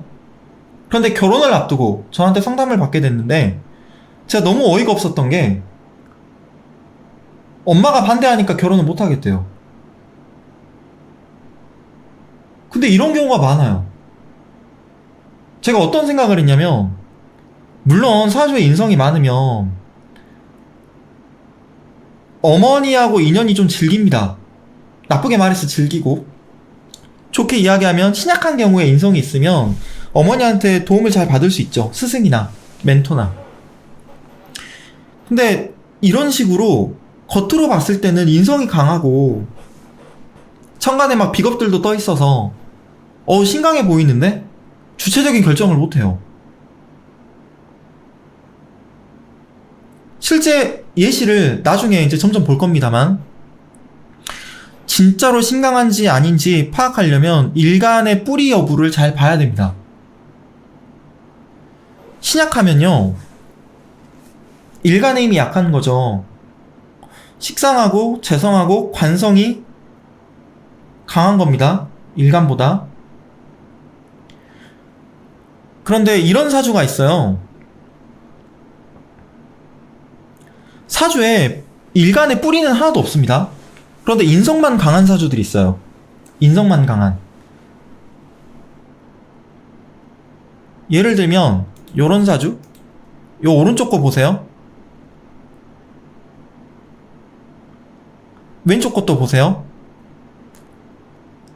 인성이 너무 강하죠. 요거 신약합니다. 이거 신강 아닙니다, 여러분. 헷갈리시면 안 돼요. 인성은 많은데 일간의 힘이 약한 거예요. 왜? 지장간에 목이 없어서. 천간에 목이 하나 있지만 지장간에 이렇게 목이 없으면 결국 신약합니다. 자기 주체성이 약해요. 친구 따라 강남 갈 수는 있어요. 난 배우할 생각 없었는데 친구가 배우한다고 하니까 같이 오디션 보러 갈 수는 있습니다. 근데 내가 배우 해야겠다라는 독한 마음은 안 먹어요. 예. 그래서 신약한 사주도 일간의 뿌리 여부를 잘 봐야 됩니다. 그리고 아까 신앙하는 거, 이거는 일지에 뿌리가 명확하게 있는 거라고 했잖아요.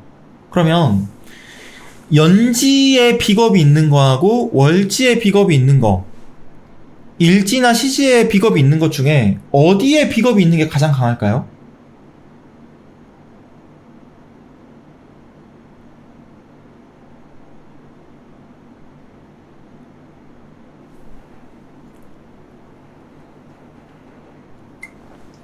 실은 저는 월지 아니면 일지 이렇게 두 가지로만 답하시는 경우가 생기지 않을까 싶었는데, 아, 지금 일시지 나왔네. 시지는 좀 아닌데. 그러니까 물론 아실 겁니다. 연지가 가장 약하죠.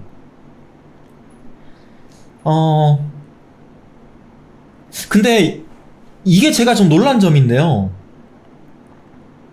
월지보다 일지가 더 강하더라고요. 네, 월지보다 일지가 더 강합니다. 이것도 나중에 사례 보여드릴게요. 깜짝 놀랐거든요. 물론 저도 알아요. 월지가 가장 1번, 2번, 3번, 4번, 5번, 6번, 7번, 8번 놓으면 월지의 힘이 가장 강한 건 모두가 동의하실 거예요. 저도 동의하거든요. 월지가 가장 강하다는 걸. 근데 비겁이 자기의 뿌리로 삼을 때 진짜로 강한 건 월지보다 일지더라고요. 네, 이거 상담하다가 많이 느꼈습니다. 네, 요것도 제가 예시를 나중에 보여드릴게요. 어쨌든 연지가 가장 약하다는 것만 일단 알고 계시면 될 것 같고요. 네, 대체적으로 월지, 일지, 시지 요 세 개는 좀 강하죠. 그런데 시지보다는 그래도 월지하고 일지가 조금 더 비겁의 힘이 강합니다. 이때 뿌리가 있으면. 임상에서 느낀 겁니다. 임상에서 용신이 달라져요. 일간이 있는데 일지가 비겁이냐 월지가 비겁이냐에 따라서 용신이 아예 달라져요. 네, 그런 경우가 있습니다. 자, 제가 사주 두 개를 만들어 왔는데요. 왼쪽 거는 신강하죠. 오른쪽 거는 무토의 뿌리가 좀 약하죠. 네, 무토가 뿌리가 있긴 합니다. 여기 신중 무토 하나 있죠. 자그맣게. 기억나세요, 여러분? 제가 신강하려면 일지나 월지 모두를 등령득지하고 다른 자리에 비겁이나 인성을 가지고 있으면 신강할 가능성이 조금 더 높다 그랬죠. 그런데 일지하고 월지를 내 편으로 가져갔는데 연간에 비겁이 하나 있으면 얘는 좀 애매하죠. 연지도 좀 애매합니다. 그쵸? 연주는 힘이 약하니까. 그래서 전체적인 걸 봐야 되는데 일단 왼쪽 거는 극신강한 사주입니다. 오른쪽은 너무 식상이 과다해요. 근데 여러분들이 볼 때 이 목 관성하고 금 식상 중에 뭐가 더 강한가요? 실은 이런 걸 파악하는 게 좀 중요하거든요.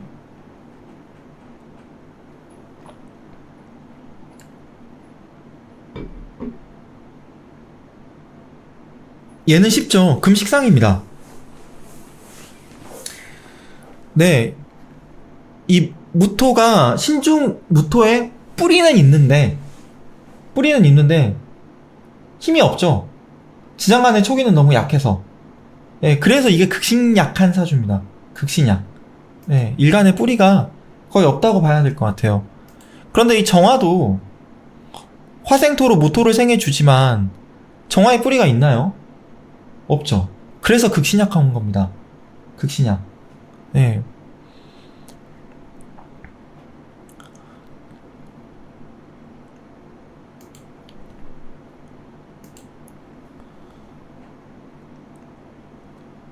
이 사주가 신왕한 사주예요. 그런데 신강한가요? 신약한가요? 제가 신강하려면 일지하고 월지를 다 내 편으로 가져가고 다른 자리에도 하나 내 편이 있어야 된다고 했는데 얘는 그렇게 보기엔 너무나 신약합니다. 식상이 너무 많아서 그래요. 얘도. 그래서 이 화가 화생토가 쫙 돼버리니까 일간의 힘이 약합니다. 제사주죠. 제사주는 일단 병호일주고, 이 미토가 오화 때문에 좀 뜨거워졌습니다. 천간에 있는 목들이 다 목생화가 되고 있고요. 실은 중화하면서 약간 신강한 사주인데요. 이렇게 간여지동이 돼 있다 보니까 신왕하면서도 신강한 사주예요. 물론 살짝 신강합니다. 많이 신강한 건 아니고. 자, 문제를 하나 내볼게요.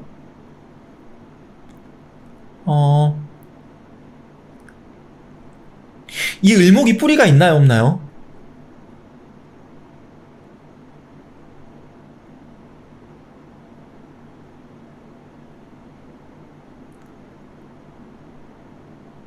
있죠. 해중 간목 있잖아요. 네, 지장간 잘 보셔야 돼요.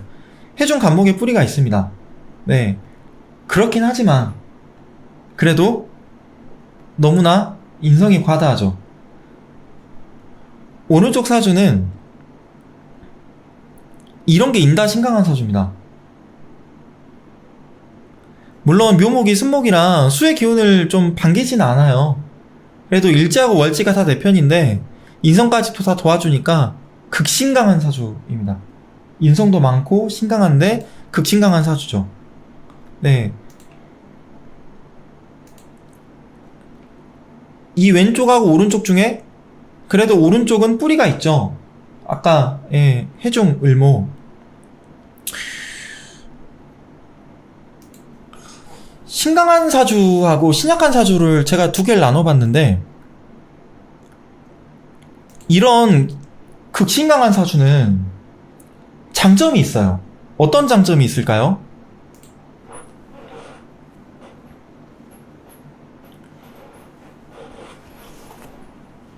물론 단점도 명확합니다.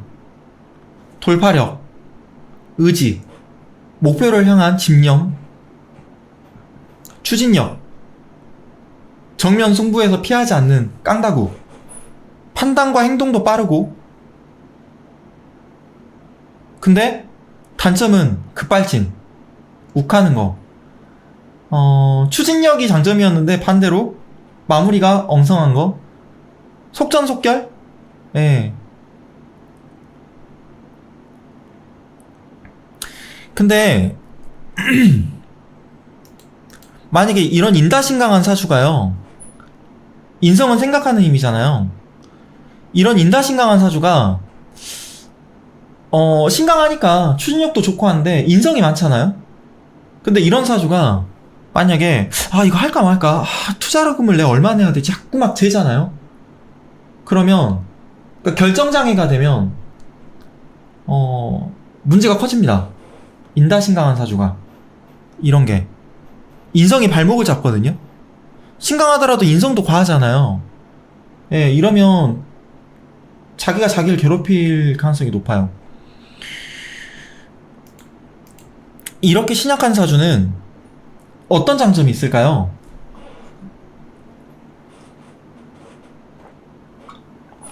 그렇죠.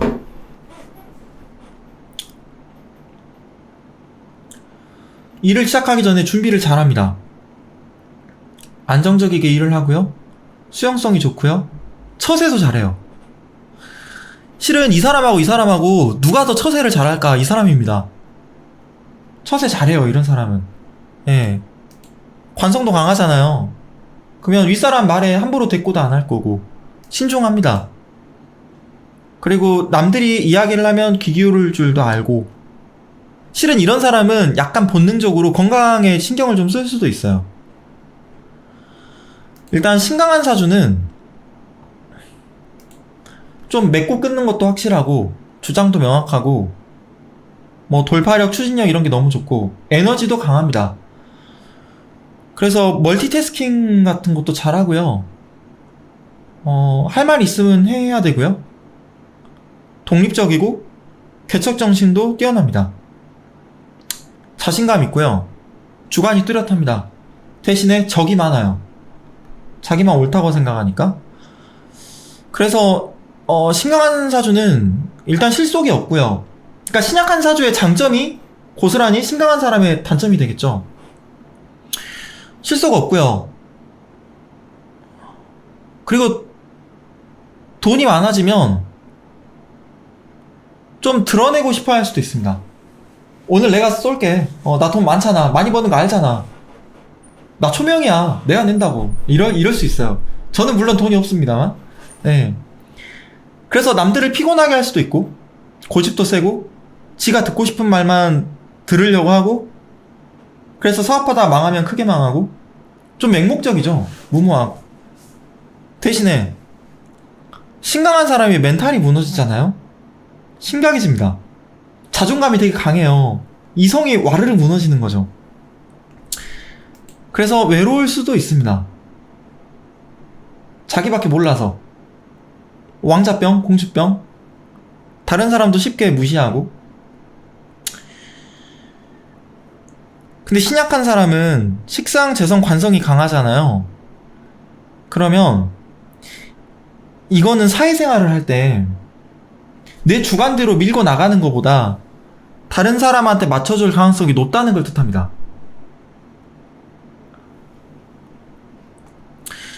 신강한 사람이 사고를 더 많이 칠까요? 신약한 사람이 많이 칠까요? 신강한 사람이죠. 네.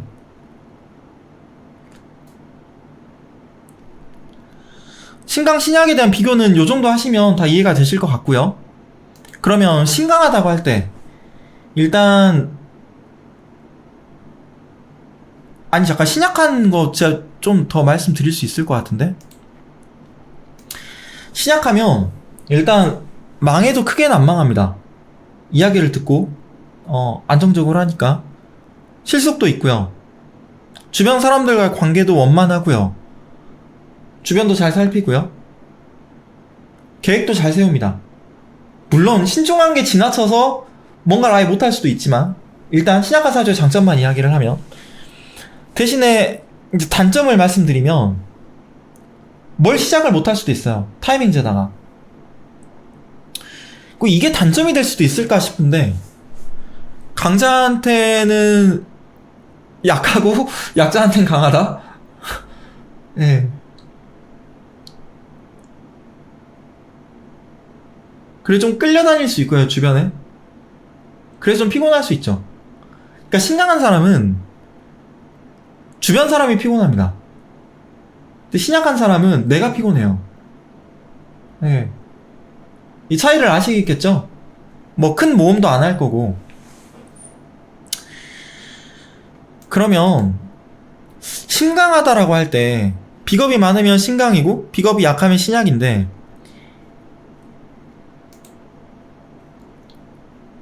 잠깐만요. 몇 페이지 말씀하시는 거죠, 김현진님? 극신강한 사주의 경우? 이거 말씀하시는 건가요?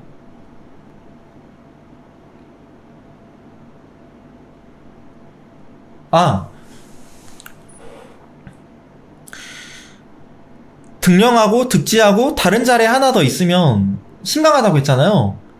물론 신령했습니다. 근데 신령 하나만 했지 지금 득세까지 했고요. 득지까지 했고요. 네, 천간엔 다 금을 띄웠죠. 이런 거는 여지없이 그냥 신강한 겁니다. 극신강. 제가 다음 시간에 요 신강 신약을 계산하는 방법을 말씀드리려고 해요. 일단 이건 딱 그냥 직관적으로 봐도 신강한 사주입니다. 비겁이 많으면 어떤 특징이 있을까요? 아까 신강한 사주 이야기하면서 정리한 건데, 비겁이 많으면 오만하고 내 중심적이고 약간 이기주의로 갈 수도 있고, 저는 어른이 되는 중요한 기준 중에 하나가 자기를 얼마나 객관화시킬 수 있느냐에 달려있다고 생각을 해요. 근데 신강하면 객관성을 잃습니다. 그래서 혹시 자녀 사주가 만약에 신강한 걸 넘어서 극신강하다? 그러면 아르바이트를 좀 일찍 시키거나 군대를 일찍 보내시는 게 좋아요. 좀 많이 깨져봐야 됩니다. 그 자아라고 하는 견고한 성이 와르르 무너져야 돼요. 와, 내가 이거밖에 안 된 놈이었구나. 내가 옳은 줄 알았는데 남들은 다 아니라고 하네. 엄청 힘들 겁니다. 근데 저는 물론 군대 갔다 오면 사람 된다 이런 말을 좋아하진 않습니다만, 자기가 많이 깨지는 경험을 하면 할수록 비겁이 과다한 사람들은 성공할 가능성이 높아집니다.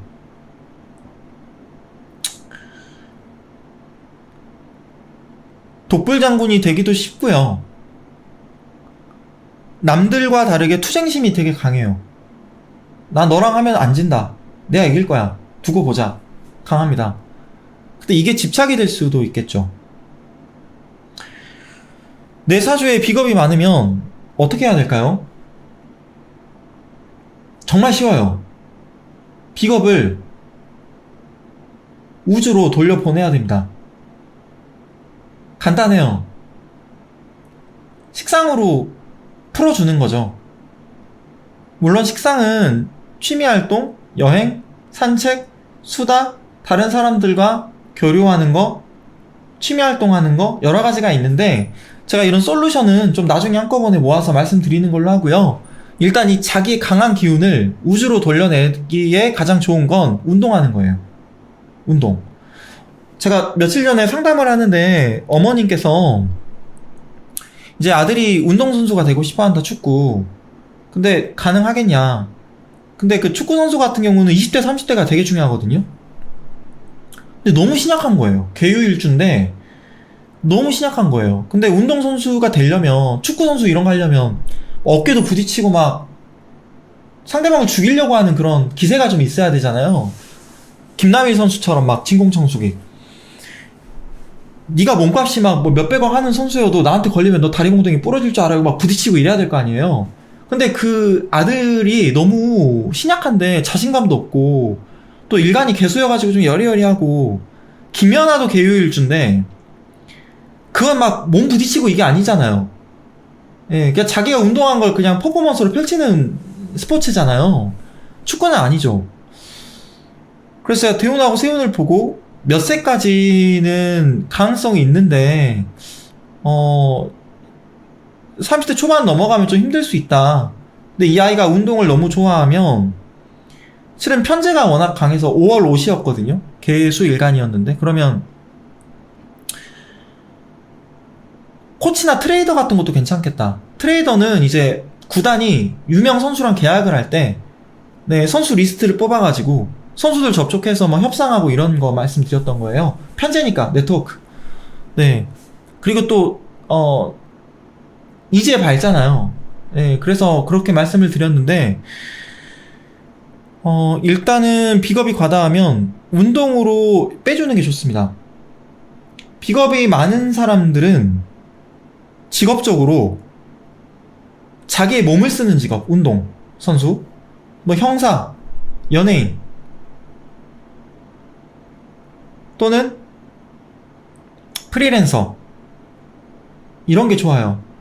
군대 가면 참 많이 힘들어 할 겁니다. 저도 많이 힘들었고요. 물론 제가 사주 보고 나서 알았는데, 제가 군대 갔던 때가 2005년, 2006년이었거든요. 근데 2006년 병술련 때 제가 죽을 뻔했어요. 여기 내장출혈 생겨가지고 기흉도 걸리고. 근데 나중에 사주를 보니까 대운도 안 좋고 세운도 안 좋았는데 내가 왜 이때 군대를 갔지? 예. 물론 그런 최악의 운을 좀 피해서 군대 가는 게 좋겠지만, 갔다 오고 나서 철들었다는 이야기를 좀 많이 듣게 됐습니다. 저 정말 철없게 다녔어서요. 비겁이 부족하면 어떻게 되죠? 비겁이 좀 부족한 사주들 특징.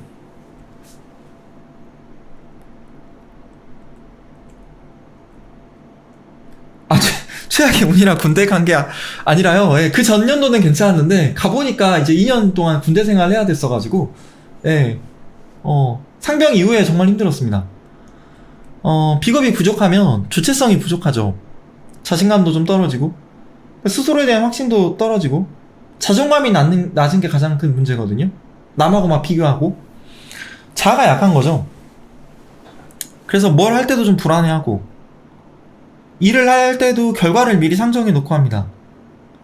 독립적인 어떤 판단 능력? 자신감? 이런 게 좀 떨어지니까 내적인 공허함을 좀 크게 느낍니다.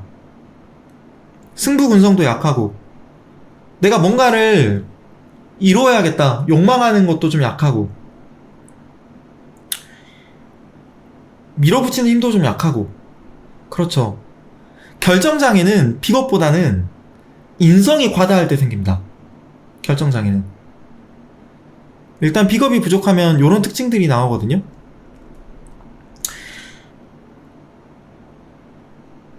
근데 비겁이 너무 많으면 식상으로 풀어주거나, 또는 비겁이 재성을 극하면서 비겁의 기운을 설기하게끔 하거나, 또는 관성으로 비겁을 극해서 비겁의 기운을 다스려주거나, 세 가지 방법이 있죠. 일단 네, 식상, 재성, 관성이라고 하는 세 가지 방법이 있죠.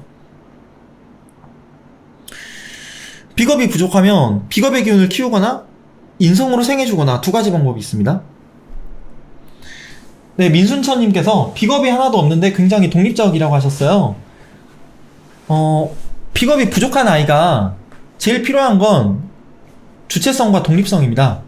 그래서 저는 비겁이 부족하면 대훈하고 세훈이 괜찮게 흐를 경우에, 어머님들 중에 그런 분들 계세요. 대학교는 가는데 기숙사 써야 된다. 넌 자취하면 안 된다. 아니요, 자취하게끔 하고요. 말이라도 엄마 용돈 못 줘. 그러니까 네가 알바해서 어느 정도 용돈 네가 벌어야 돼. 말이라도 그렇게 하시는 게 좋아요. 예, 차라리. 예.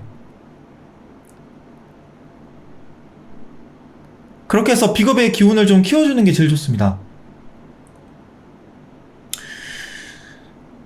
제가 다음 시간에요, 이제 인성이 과다할 때, 부족할 때, 식상이 과다하고 부족할 때, 재성 과다, 부족, 관성 과다, 부족에 대해서 쭉 설명 이어갈 거고요. 제가 3강까지 자료를 만들어 놨는데, 2강부터는 여러분들이 혹시 사주 보내주시면 그것도 넣고, 오늘 수업 못한 것들 넣어가지고 자료를 제가 보충을 해서 수업 시작 전에 꼭 올리도록 하겠습니다.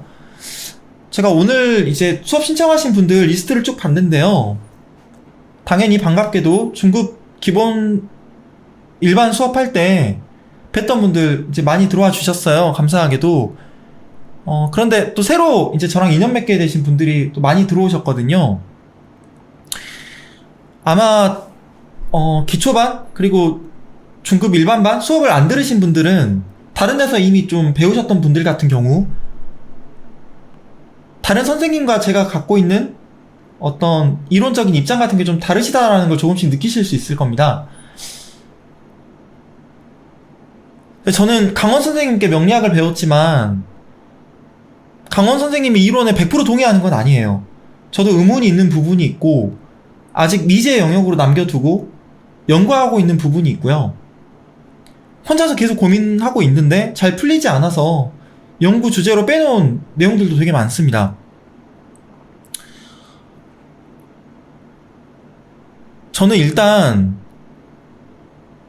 내가 누군가에게 이렇게 배웠다고 해서 그게 정답이라고 생각하고 그것만 옳다고 생각하고 이게 틀렸다는 그런 가능성을 아예 지워버리고 배운 대로만 하기보다, 실은 저에게 의문을 많이 품는 분들이 많이 계실수록 전 제가 좋다고 생각을 해요. 여러분들 공부하시는 것도 그렇고 저도 제가 공부했던 것과 좀 내용이 많이 달라진 부분들이 있거든요. 아까 말씀드렸던, 예를 들어서 모든 코스에서도 그렇고 나 또한 가르칠 때 월지의 힘이 가장 강하다고 하는데, 상담을 해보니까 월지보다 일지가 비겁인 분들이 훨씬 더 주체성이 강하게 나와요. 그래서 용신이 달라지더라고요. 자, 이것 때문에 좀 많이 놀랐거든요.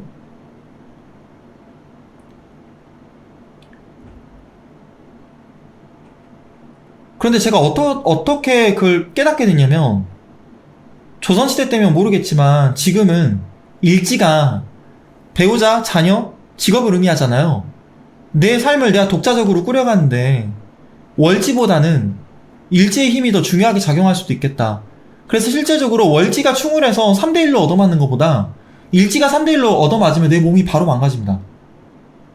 네. 일지가 그만큼 중요해요. 일간이 내가 딛고 서 있는 곳이라. 그래서 실제로 일지가 간유지동인 분들은 신약하더라도 일단 신왕하잖아요. 그래서 아까 여기 위에 적어주신 것처럼 좀 독립적이고요. 주체성도 높습니다. 저는 일주 중에서 가장 강한 일주를 5개 뽑는다. 무술도 들어가고 신유도 들어가고 을묘도 들어가고 기미나 기축도 들어갈 거고요. 임자도 당연히 들어가겠죠.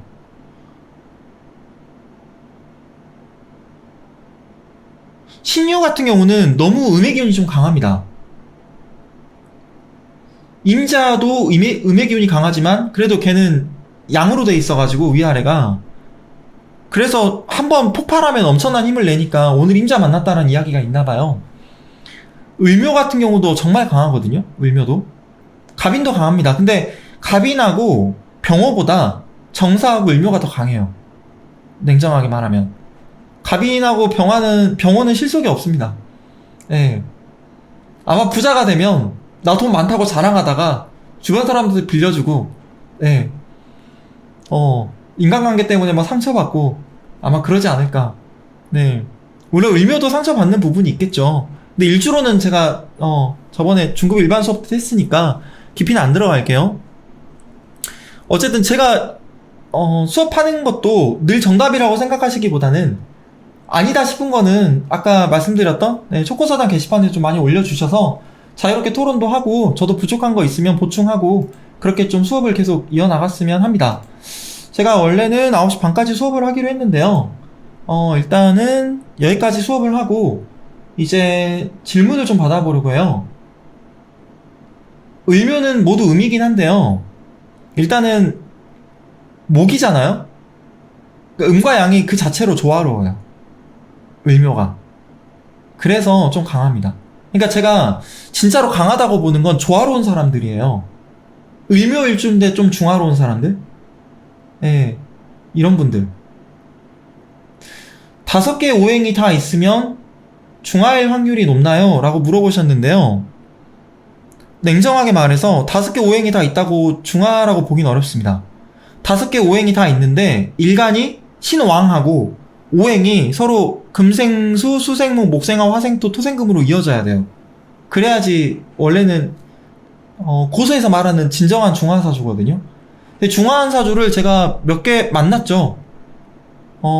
연예인 추자연씨 사주도 중화하고요. 보여드릴까요? 추자연씨 사주? 이게 추자연씨 사주거든요.